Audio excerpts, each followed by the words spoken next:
น้อมระลึกถึงอย่างพระผู้มีพระภาคเจ้าอรหันตสัมมาสัมพุทธเจ้าพระองค์นั้นโดยเสียงเก้าอันเป็นที่สักการะบูชาที่สูงที่สุดในชีวิต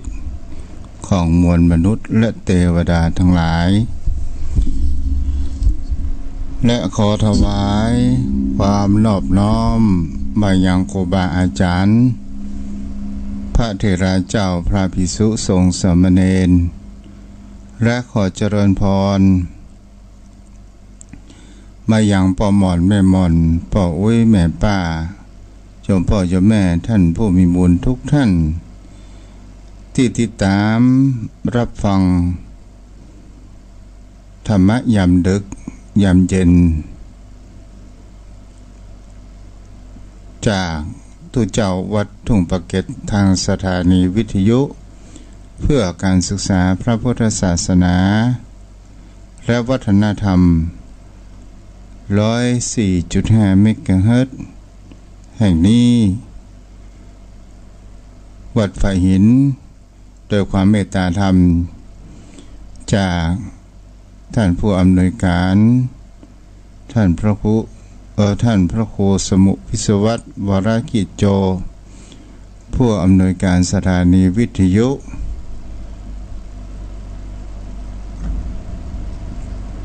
มา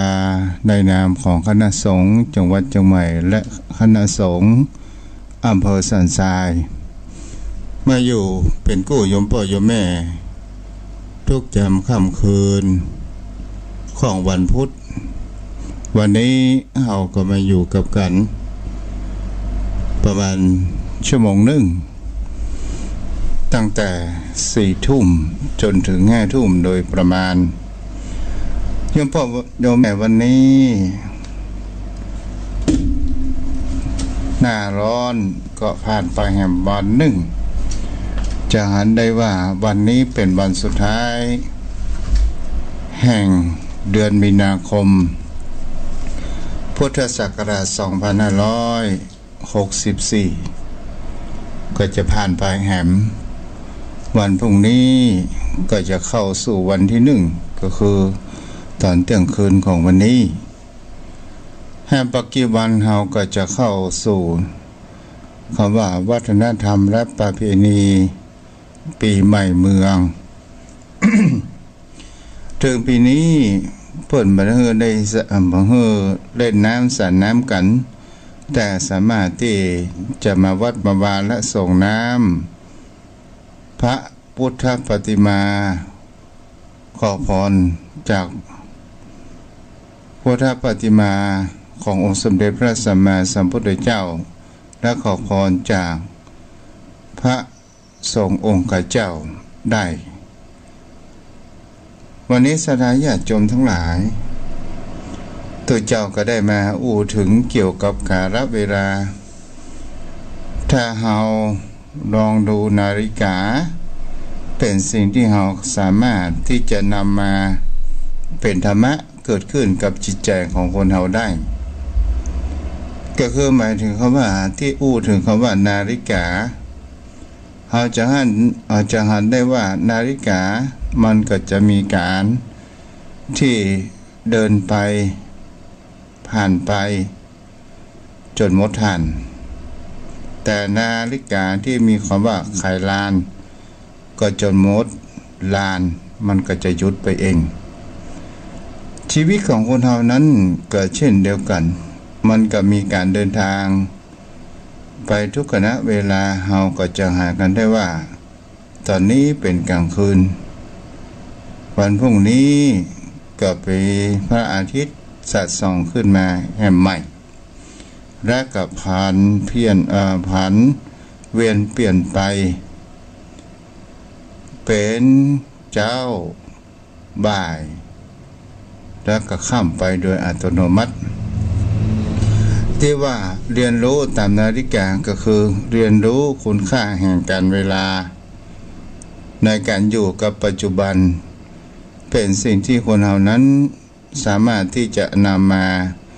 เป็นธรรมะคติธรรมสอนจิตสอนใจของเราได้นั่นเองกาลเวลาสถาญาติโยมทั้งหลายมันผ่านไปเป็นสิ่งที่เราจะได้ว่า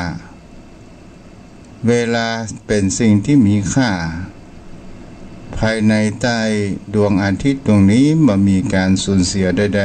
ๆเท่ากับการสูญเสียเวลาของเราเองอายุที่เราได้มานั้นก็คือการสูญเสียแห่ง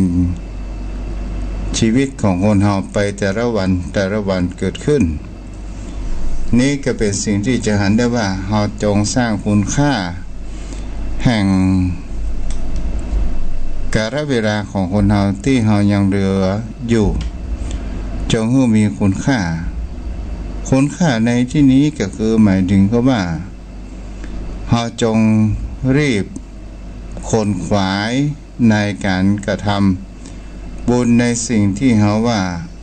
ทานศีลภาวนาเป็นสิ่งที่คนเรานั้นก็ควรจะรีบขนขวายกระทำเองโยมพ่อโยมแม่เราก็จะเห็นได้ว่าบุญกุศลในการให้ทานมันง่ายกว่ามันทำง่ายรู้สึกเมื่อคืนนี้ลิ้นหวั่นกันขออภัยไว้ตัวเนาะเพราะว่าให้ทานทำง่ายกว่ารักษาศีลง่ายกว่าการเจริญภาวนาเป็นสิ่งที่เราก็จะเห็นได้ว่า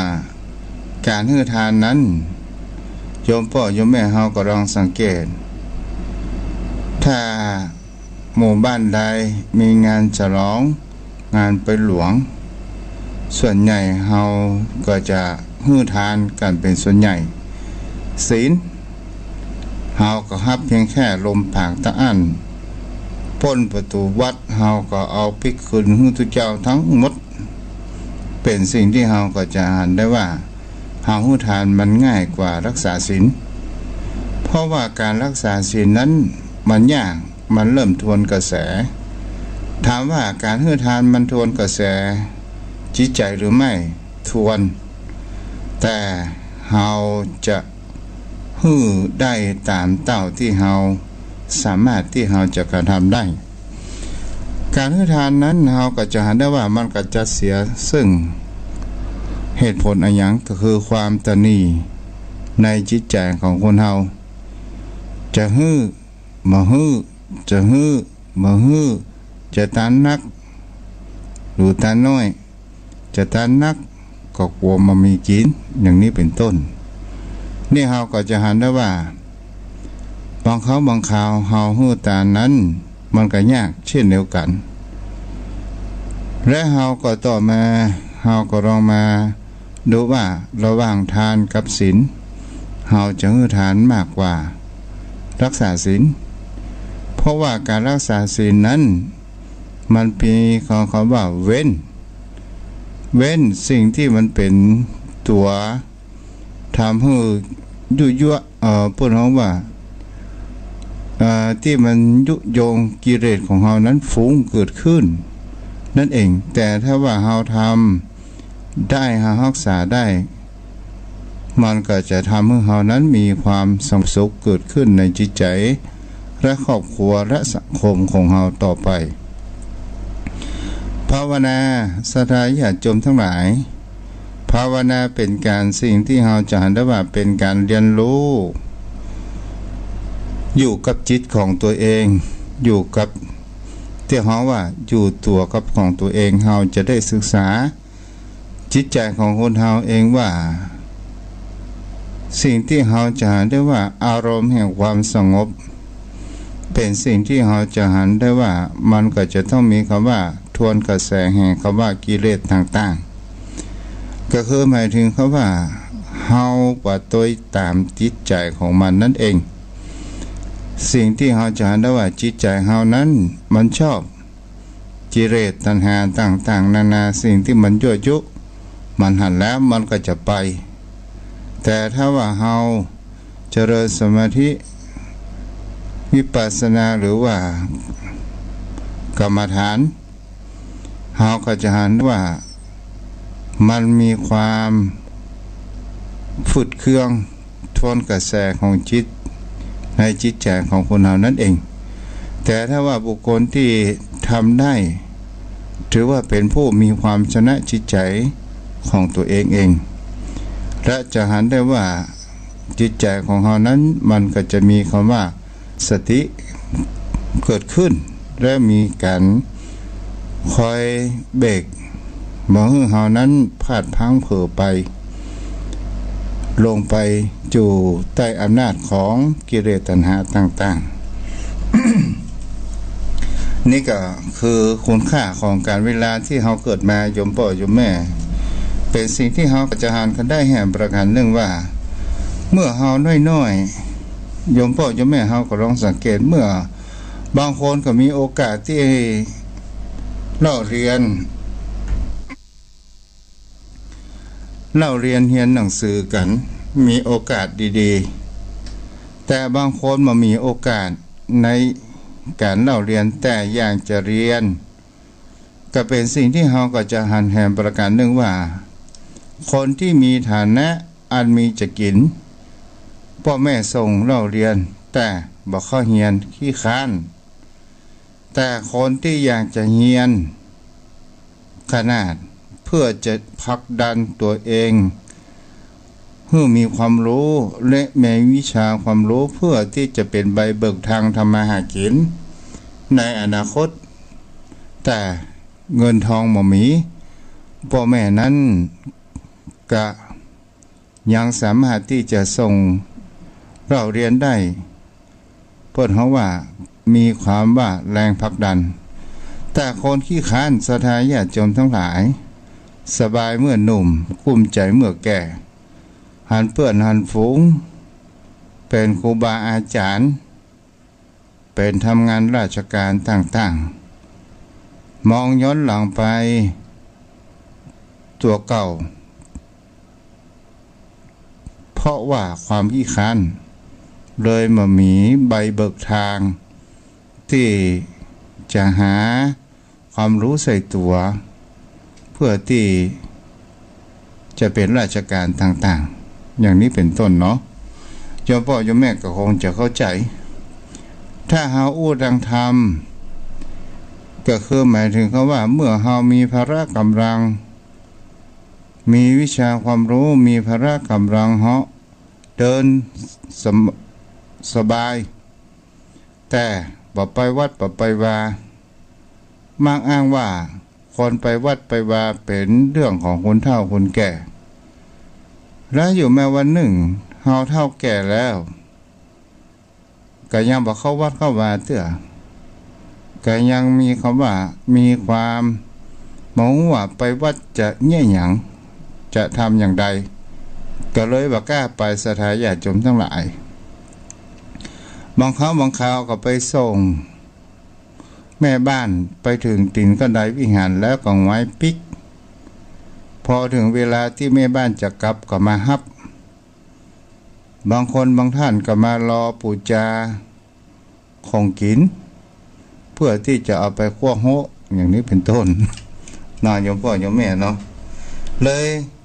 พลาดในการทำบุญกุศลต่างๆอะไรโยมพ่อโยมแม่ต่อมาเรียนรู้แห่เขาว่ากังหันลมโยมพ่อโยมแม่ก็คงจะเคยหันเนาะกังหันลมเป็นสิ่งที่เราก็จะหันได้ว่า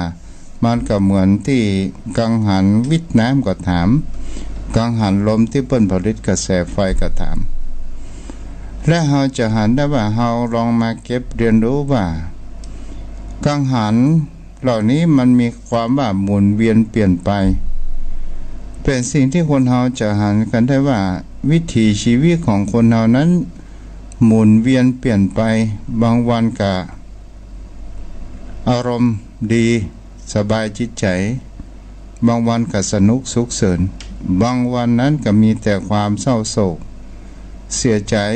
ที่ภัยรำพันต่างๆนานาเกิดขึ้นบางวันก็มีจตุปัจจัยเงินทองที่จะกินจะทานบางวันก็บ่มี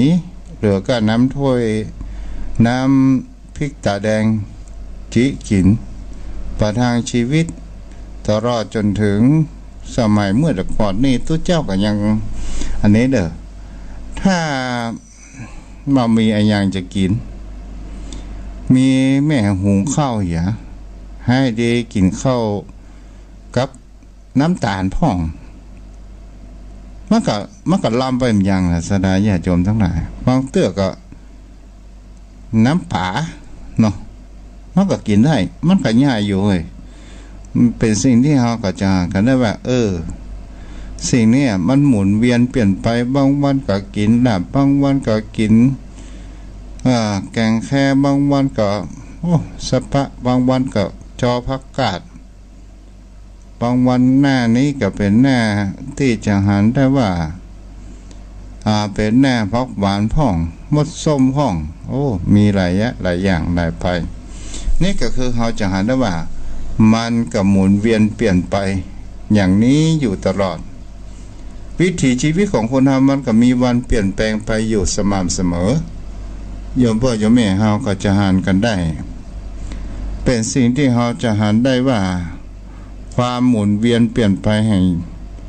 ชีวิตของคนเราเนี่ยถ้าเรามองไปแล้วเราก็จะเกิดความสุขก็คือเราจะไปมีความจริงจังกับมันมากนักถ้าเราจะจริงจังกับชีวิตมากนักเกินไปมันก็จะก่อให้เกิดแห่งความเครียดได้พ่องเสียพ่องมันเป็นเรื่องธรรมดาของชีวิตเกิดอยู่เสมอว่าถ้าเรามีความสมหวังทุกสิ่งทุกอย่างป่านนี้เขาก็คงจะโรยกันไปละก็คงจะเป็นมหาเศรษฐีกันไปบางสิ่งบางอย่างคนเรานั้นมันก็จะหันได้ว่ามันเป็นตามวัฏจักรวันเวลาของคนเราจะมีความสุขตลอดไปก็คงเป็นไปไม่ได้ถ้าเรามีความทุกข์ตลอดไปก็เป็นไปไม่ได้ก็สุขพ่องทุกข์พ่องสบายใจพ่องบ่สบายใจพ่องถ้าเรามองอย่างไรก็เรียกว่ามันเป็นธรรมดาหรือว่าสภาวะธรรมเนาะโยมพ่อโยมแม่ก็คงจะเข้าใจตลอดจนถึงเวียนว่ายตายเกิดกับตัวนี้ก็เป็นเหมือนกับกังหันหรือว่าวงล้อกังหันที่วิทย์น้ำมาอย่างต่างๆแต่ถ้าว่าเรามาเรียนรู้แหมตัวนึงเนาะโยมพ่อโยมแม่ก็คือเรียนรู้ขั้นบันไดเพื่ออะไรอย่างอันนี้เป็นสมัยเมื่อหนุ่มๆแล้วเนาะเพื่อที่จะเป็นสร้างแรงบันดาลใจที่จะไปสู่แห่งความสำเร็จเกิดขึ้นในชีวิตทุกชีวิตต้องมีคำว่าก้าวแรกบันไดขั้นแรกเราจะก้าวโดดไปขั้นบันไดขั้นที่2ที่3มันคงจะมีความว่าเข้าหรือว่าหกล้มก้าวก็คงจะเป็นไปได้ยากก้าวทุกก้าวขั้นใดบันไดมันก็จะต้องมีขั้นแรกเกิดขึ้นแต่ถ้าว่าเรามีบันไดอย่างแล้วเราบอกก้าวเราบอกขึ้นมันก็ปล่อยไว้ให้พวกกินหรือว่าสนิมกินเหี้ยมันก็เปล่าประโยชน์นั่นเองคนเฮานั้นก็จะต้องมีคำว่าก้าวทุกก้าวมันก็จะต้องมีคำว่าเดินก้าวแรกและเดินขึ้นบันไดขั้นแรกบันไดขั้นแรกนั้นก็หมายถึงว่าความลำบากโยมพ่อโยมแม่คนเฮาทุกคนนั้นความลำบากมันต้องมาก่อนที่มันจะไปสู่แห่งความสำเร็จในชีวิตเกิดขึ้นแต่ถ้าว่าคนเฮานั้นก้าวแรกเฮาก็กลัวมีวิตกกังวลไปต่างๆนานาเกิดขึ้นมามีความอดทนในทำการทำงานเพราะว่ามีความเกียจคร้านและมีความกลัวมันก็ไปสู่ความสำเร็จได้ง่ายๆ จะก้าวขึ้นดีบดีจากอย่างใดดีก็แล้วแต่สุดท้ายก็บ่ขึ้นอย่างสักอย่างปล่อยเขาเพิ่นขึ้นไปก่อนสุดท้ายเพิ่นก็ไปสู่จุดมุ่งหมายสำเร็จเหมือนก็เฮาขึ้นบ้านสถาญาติโยมทั้งหลายคนขึ้นก่อนก็ไปหันอย่างบ้านอย่างจองชั้นที่สองก่อนแต่ถ้าว่าเฮามัวแต่ปากก้าวเฮามัวแต่ชั้นลุ่มเฮาก็บ่ได้หันว่าชั้นบนมีอย่างพ่องเมื่อโยมพ่อโยมแม่แปลงบ้านอยู่สองชั้นเฮาถามจริงๆว่าตอนเมื่อหนุ่มนี่เฮาเพี้ยวปัดกวาดถึงสองชั้นพอเวลาเท่าแก่มานี่อยู่ชั้นเดียวนะโยมพ่อโยมแม่เนาะเป็นสิ่งที่เฮาก็จะหากันได้ว่าเพราะว่ามันก้าวบ่ขึ้นแล้วเมื่อหนุ่มนี่ก้าวขึ้นได้อยู่แปลงบ้านมันก็จะต้องมีบันไดถ้ามันมีบันไดมันก็ไปเจอบ้านเนาะโยมพ่อโยมแม่ก็เป็นสิ่งที่คนเฮานั้นหันได้ว่ามันสร้างแรงบันดาลใจเกิดขึ้นอันนี้ก็คือธรรมะแบบธรรมชาติที่เราสามารถเอามาเทียบเคียงกับชีวิตวงจรชีวิตของคนเรานั้นได้และเราจงเรียนรู้นั่นเองและเรามาเรียนรู้แสงแห่งพระอาทิตย์แสงแห่งทองคำยามเมื่อเช้าที่เราจะเห็นได้ว่ายามเมื่อเช้าเราจะหันแสงพระอาทิตย์ขึ้นยามเช้าและเราจะเห็นได้ว่าเราได้หันตะวันแสงแห่งพระอาทิตย์อีกวันหนึ่งเราจะมีคำว่าเดชะบุญเรามีบุญมากที่เราได้หันพระอาทิตย์แห่งวันหนึ่งเรายังมีโอกาสยังมีเวลาที่เราจะกระทำสิ่งที่เรายังไม่ได้กระทำเตื้อทำให้ชีวิตของเรานั้นจะเห็นว่าเราจะมีความเริ่มต้นแห่งชีวิตใหม่เกิดขึ้นนั่นเองโยมพ่อโยมแม่ก็ลองตึกต้องสังเกตดูว่าบางครั้งเนี่ยระหว่างที่มีคนเขาว่าวันพรุ่งนี้ก็พบหน้าอันใดจะมาก่อนมันบ่สามารถที่จะคาดคะเนอะไรอย่างกันได้อะไรอย่างจะเกิดขึ้นก่อนนี้เฮาก็บ่สามารถที่จะว่ากันได้บางเตื้อจะได้มาก่อนบางเตื้อวันหน้าหรือว่าวันพรุ่งนี้มาก่อนอย่างนี้เป็นต้นอะไรโยมพ่อโยมแม่ก็เป็นสิ่งที่คนเฮานั้นเก็บธรรมชาติมาเรียนรู้แห่งชีวิตจะทำให้จิตใจของเฮานั้นมีการศึกษาเฮาจะเห็นได้ว่า ก่อนที่องค์สมเด็จพระสัมมาสัมพุทธเจ้าจะอุบัติเกิดขึ้นโลกครั้งจะเป็นตอนที่เจ้าชายสิทธัตถะจะหันได้ว่าในช่วงนั้นเนี่ยมีแต่คนลองผิดลองถูกโดยการที่ว่าอยากจะมีความหลุดพ้นในครั้งนั้นก็คงจะเป็นเขาว่าหลุดพ้นไปอยู่กับพระเจ้าเพื่อเป็นดินแดนแห่งความสงบจะเห็นได้ว่าเจ้ารัฐที่ต่างๆมีการทรมานร่างกายกับมีความสุดโต่งกันเกิดขึ้น ถามว่าพระพุทธองค์นั้นได้ประพฤติเช่นนั้นหรือไม่ตอนเป็นเขาเป็นเจ้าชายสิทธัตถะก็ได้ลองผิดลองถูกสถาญาติโยมทั้งหลายจะเห็นได้ว่ามันมีความเข่งไปฝ่ายในสุดโต่งมากเกินไปมันก็บ่สามารถที่จะมีความบรรลุเข้าใจในชีวิตอย่างได้ทางสายกลางนั่นเองก็คือการเรียนรู้ธรรมชาติเป็นสิ่งที่คนเฮานั้นก็จะเห็นได้ว่าเจ้าชายสิทธัตถะนั้นได้ประพฤติได้ปฏิบัติ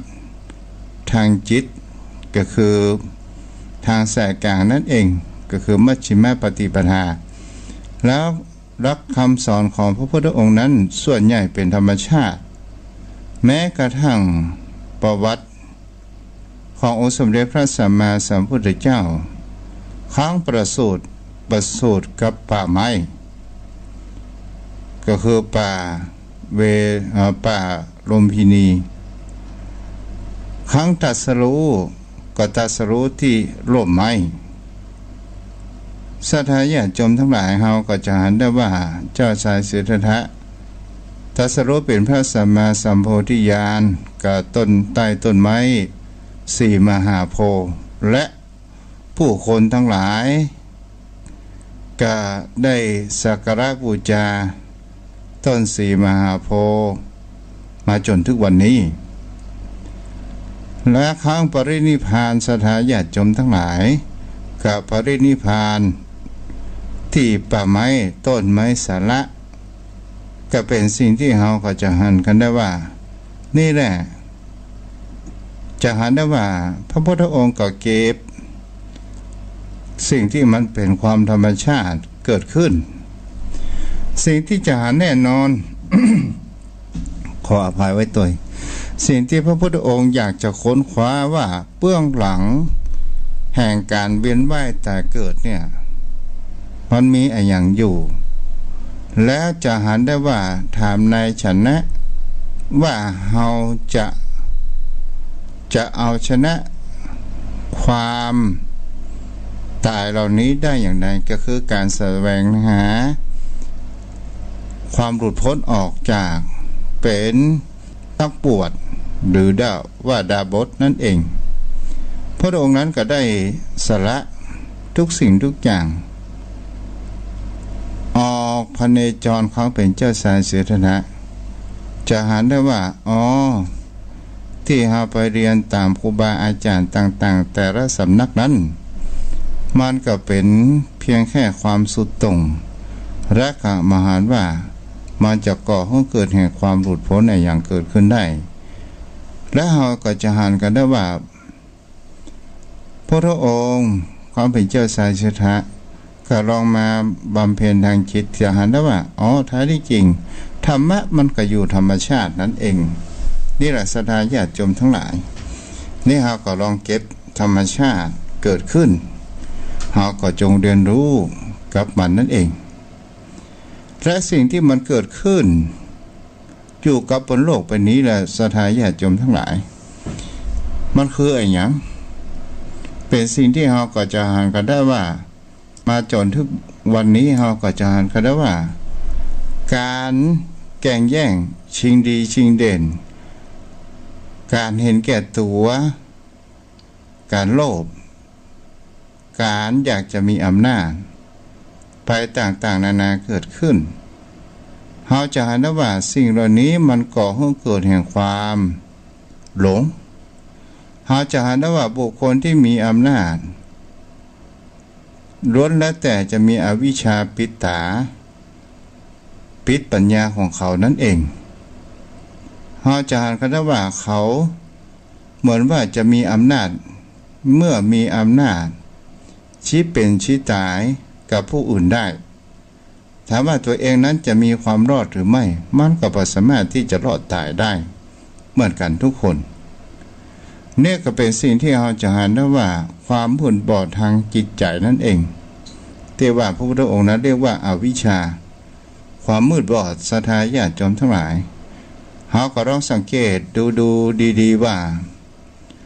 บางครั้งบางคราวคนที่เราเคยรู้จักกันพอเวลามียศถาบรรดาศักดิ์มีอำนาจมีตำแหน่งมันก็กลับกลายเป็นคนละคนกันไปเลยก็มีบางครั้งบางคราวคนที่มีฐานะยากจนบังเอิญถูกหวยรางวัลที่1ถูกหวยรัฐบาลกลับกลายเป็นเศรษฐีแต่เขานั้นหลงในทรัพย์สินสมบัติมากเกินไปก็เลยดูถูกคนจากคนจนลืมพฤติกรรมของตัวเองว่าเคยเป็นคนจนมาก่อนนี่แหละศรัทธาญาติโยมทั้งหลายเฮาก็จะหันกันได้ว่าบางสิ่งบางอย่างนั้นอำนาจ บางสิ่งบางอย่างมันมาบังตาบังปัญญาบังจิตบังใจของคนเฮานั้นเองมันกับหันบ่สามารถที่จะหาแสงสว่างก่อให้เกิดปัญญาของเฮาได้ถ้าอย่างโยมพ่อโยมแม่ผู้รับฟังทั้งหลายถ้าเฮาฟังสาระฟังคติธรรมเอาแก่นสารของมันและเฮาก็จะเห็นว่าสิ่งที่มันเป็นสาระมันมีแก่นสารของมันและเราสามารถที่จะนำเอาไปปรุงไปคิดไปแต่งว่ามันจริงหรือไม่บ่ต้องเชื่อทุกเจ้าเถอะลองเอาไปคิดพิจารณาลองเอาไปประพฤติปฏิบัติกันก่อนอย่างกับวันนี้ศรัทธาญาติโยมทั้งหลายหลักธรรมที่เฮาอยู่ในจิตในใจของคนเรามีเกิดมาเมื่อโลกเกิดขึ้นสิ่งนี้จึงมีเช่นความโกรธศรัทธาญาติโยมทั้งหลายมีเหมือนกันมาตั้งแต่โลกนี้เกิดเนาะเฮาอู้กันง่ายๆแต่ถ้าว่าเฮาลองมาคิดว่าถ้าว่าเฮาหัดทำเฮาหัดว่าความโกรธถ้าเฮาจะโกรธไปเพื่ออะไรหยังเฮาจะไปเปลืองใจไปกับความโกรธอีหยังเฮาจะ